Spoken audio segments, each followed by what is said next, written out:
అంబేద్కర్ గారి విగ్రహ శంకుస్థాపన కార్యక్రమంలో పాల్గొన్న మన కార్పొరేట్ అరుణ గారు, ఈ సభ అధ్యక్షులు జగన్ గారు, కిరణ్, తర్వాత వెంకటేశ్వర్ గారు, మిగతా కిషోర్, నరసింహ, తర్వాత మాతో పాటు వచ్చినటువంటి నాయకులు వేమిరెడ్డి వాసవరెడ్డి గారు, రాము గారు, తర్వాత వెంకటేశ్వర గారు, మిగతా ఈ కార్యక్రమంలో పాల్గొన్నటువంటి పుర ప్రముఖులందరికీ, మహిళలకు, పిల్లలందరికీ కూడా పేరు పేరు నమస్కారం. ముఖ్యంగా ఒక మంచి కార్యక్రమాన్ని కిరణ్, కిషోర్, జగన్ బాయ్లు తీసుకొని ఒక మంచి కార్యక్రమాన్ని చేపట్టి, ముఖ్యంగా వాళ్ళందరికీ కూడా ఈ టీం డాక్టర్ బిఆర్ అంబేద్కర్ గారి విగ్రహానికి ముందుకు వచ్చినటువంటి మీ అందరికీ కూడా ఈ కమిటీకి ధన్యవాదాలు. ఎందుకు అనంటే నిజంగా ఈ దేశంలో ఎస్సీ, ఎస్టీ, బీసీ లేదు పేదల కోసం, అణగారున్నటువంటి వర్గాలని పైకి తీసుకురావడం కోసం దేశవ్యాప్తంగా ప్రజలందరూ కూడా వాళ్ళ యొక్క సంక్షేమం కోసం ఆహర్నిశలు కష్టపడి మరి భారత రాజ్యాంగాన్ని రచించినటువంటి డాక్టర్ బిఆర్ అంబేద్కర్ గారి విగ్రహాన్ని మా చేతుల మీదుగా, అరుణ గారు నా చేతుల మీదుగా మరి శంకుస్థాపన చేయించడం అనేది నిజంగా మేము ధన్యులు అని మీ నోటీసులు పెడతాం.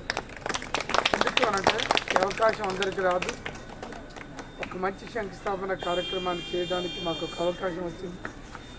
మేము ఈ మధ్య ఏం జరిగిందంటే ఒక సంవత్సరంన్నర కింద పంజగుట్టలో డాక్టర్ బిఆర్ అంబేద్కర్ గారి విగ్రహాన్ని పగలగొట్టి తీసుకుపోయి ఎక్కడ జవహర్ నగర్ అని ఒక డంప్ యార్డ్లు వేసారు, చెత్త కుండీలలో వేసారు. అలా ఆయన ఒక పెద్ద నాయకుడు, దేశం కోసం ఆహర్నిశలు పనిచేసినటువంటి ఆ నాయకుడు, భారత రాజ్యాంగాన్ని రచించినటువంటి ఆ నాయకుడి యొక్క విగ్రహాన్ని పలగొట్టడం ఏంటి? కొంతమంది దొంగలు, పోలీసులు దొంగలు అందరూ కలిసి పగలగొట్టడం ఏంటి? దాన్ని తీసుకుపోయి జవహర్ నగర్ చెత్త కుండీలలో వేయటం ఏంటి అని పెద్ద ఎత్తున ఆందోళన జరిగింది. ఈ విషయం నాకు కూడా తెలుసు. ఒక న్యాయవాదిగా అట్లాంటి ఒక మహనీయుడి యొక్క విగ్రహాన్ని చెడగొట్టడం, పగలగొట్టడం, తీసుకుపోయి ఎక్కడ వేయటం అనేది ఒక పెద్ద జాతికి అవమానం చేసినట్టు లెక్క, భారత రాజ్యాంగ నిర్మాతకి అన్యాయం చేసినట్టు, అవమానం చేసినట్టు లెక్క. ఇది కరెక్ట్ కాదు అని నేనేం చేసినంటే హైదరాబాద్ హైకోర్టులో ఒక ప్రజా ప్రయోజనాల వాద్యం వేసేసి ఎవడైతే బిఆర్ అంబేద్కర్ గారి విగ్రహాన్ని పగలగొట్టిండో, ఎవరైతే తీసుకుపోయి చెత్తకుండీలు వేసిండో వాళ్ళతోటే తీసుకొచ్చి తిరిగి పంజగుట్ట సెంటర్లో పెట్టించేటట్టుగా మరి హైకోర్టు నుంచి ఆదేశాలు ఇప్పించి వెంటబడటం అనేటట్టు జరిగింది. అందుకనే ప్రజల కోసం, జాతి కోసం, నిజంగా ఈ దేశ జనాభా కోసం పనిచేసినటువంటి ఆ నాయకుడి, మహాత్ముడి విగ్రహ శంకుస్థాపన చేయడం అనేది సంతోషం. ముఖ్యంగా నేను ఒక న్యాయవాదిగా రకరకాల ప్రజలకు సంబంధించినటువంటి సమస్యల మీద ఎక్కడికక్కడ ప్రజలకు మంచినీళ్ళు, తర్వాత పేద ప్రజలకు సంబంధించినటువంటి హాస్పిటల్లో వైద్య సౌకర్యాలు, చిన్నపిల్లలు పేదలు చదువుకున్నటువంటి స్కూళ్ళల్లో విద్య, వైద్యం, కావాల్సినటువంటి టీచర్ ఏర్పాట్లు, మరియు కావాల్సినటువంటి ఒక మంచినీరు, వైద్య సౌకర్యాలు, వీటన్నిటి మీద ఎన్నో రకాల పబ్లిక్ ఇంట్రెస్ట్ లిటిగేషన్లు, ప్రజా ప్రయోజనాలు వేయించడం అనేది జరిగింది.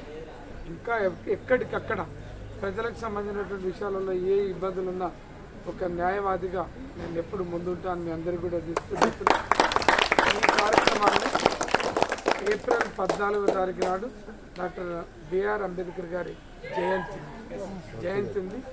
ఏప్రిల్ 14వ తారీఖు నాడు మనం ఈ విగ్రహాన్ని అరుణ మేడం గారు, మేము, ఇంకా మన వాళ్ళని ఈ లోకల్ ఎమ్మెల్యే గారిని కూడా పిలిపించి మనం శంకుస్థాపన కాదు, విగ్రహ ఆవిష్కరణ జరగాలి.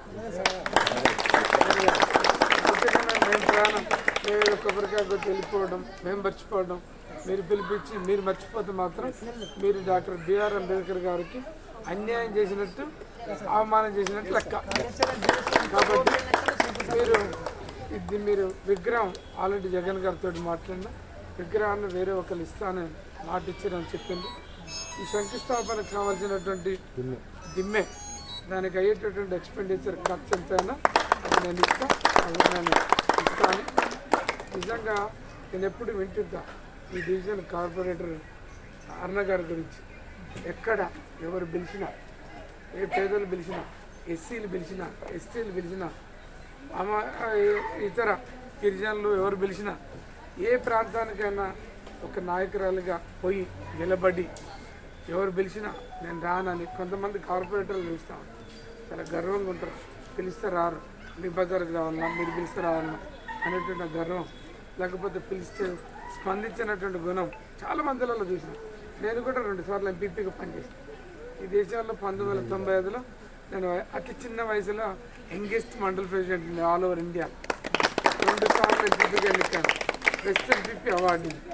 ఎందుకంటే ఒక కింది స్థాయి నుంచి జనం కోసం పనిచేసినటువంటి ఒక అనుభవం ఉంది కాబట్టిగా మేడంని నేను గమనించి నేను ఆ రకంగా చాలా అప్రిషియేట్ చేస్తున్నాను. మేడంని మరోసారి ఈసారి కూడా పోటీ చేస్తే మరి రాబోయేటటువంటి జిహెచ్ఎంసీ ఎన్నికలలో పోటీ చేస్తే కూడా మీరందరూ కూడా నిలబడాలి. ఇట్లాంటి వర్కర్ని గెలిపించేటటువంటి బాధ్యత కూడా మీరు తీసుకోవాలి.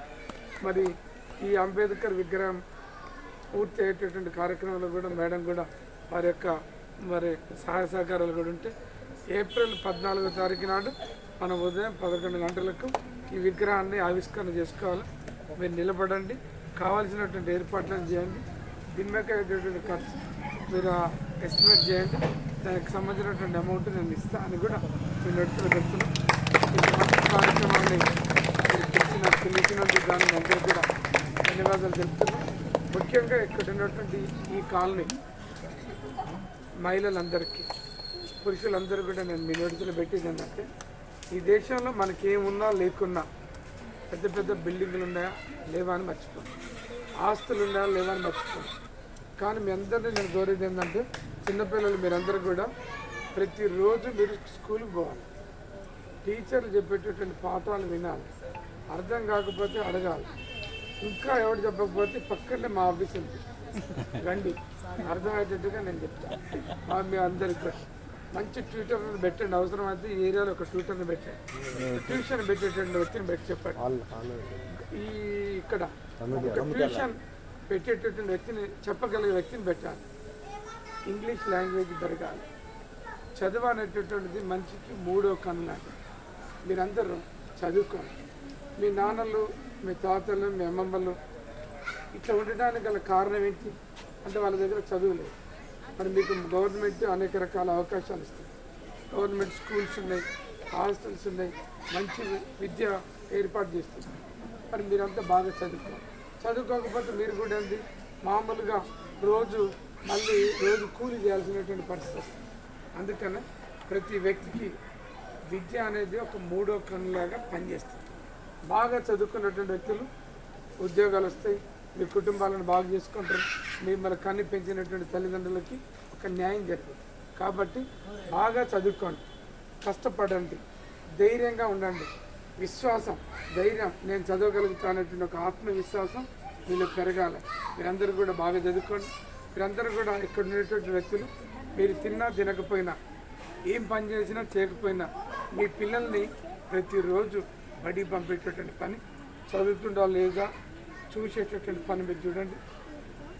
మీ పిల్లలు ఏదైనా హైయర్ ఎడ్యుకేషన్ ఇంటర్మీడియట్ కానీ డిగ్రీ కానీ లేదు లా చేస్తామన్నా డాక్టర్ కోర్స్ చేస్తామన్నా వీళ్ళకి కావాల్సినటువంటి కాంపిటేటివ్ ఎగ్జామ్స్ ఉంటాయి. ఈ పిల్లలు కాదు పెద్ద పిల్లలైనా అట్లాంటి కోచింగ్ సెంటర్లు ఏమైనా కావాలంటే మాకు చెప్పండి. నేను ఆ కోచింగ్ కావాల్సినటువంటి ఏర్పాట్లు పెట్టాను. ఎవరైనా మా తల్లిదండ్రులు ఇద్దరి పేరు మీద ఒక మేము త్రిపులార్ అన్న ఫౌండేషన్ పెట్టి కొన్ని కార్యక్రమాలు చేస్తాం. మీ కాలనీలో ఎవరైనా ఇంటర్మీడియట్ అయిపోయి డిగ్రీ అయిపోయి లా చేసేటటువంటి ఆలోచన ఉన్న వ్యక్తులు ఎవరైనా ఉంటే లా చేసేటటువంటి లా అంటే న్యాయవాద వృత్తి కోర్సు ఉంటుంది. లా అనేది కోర్సు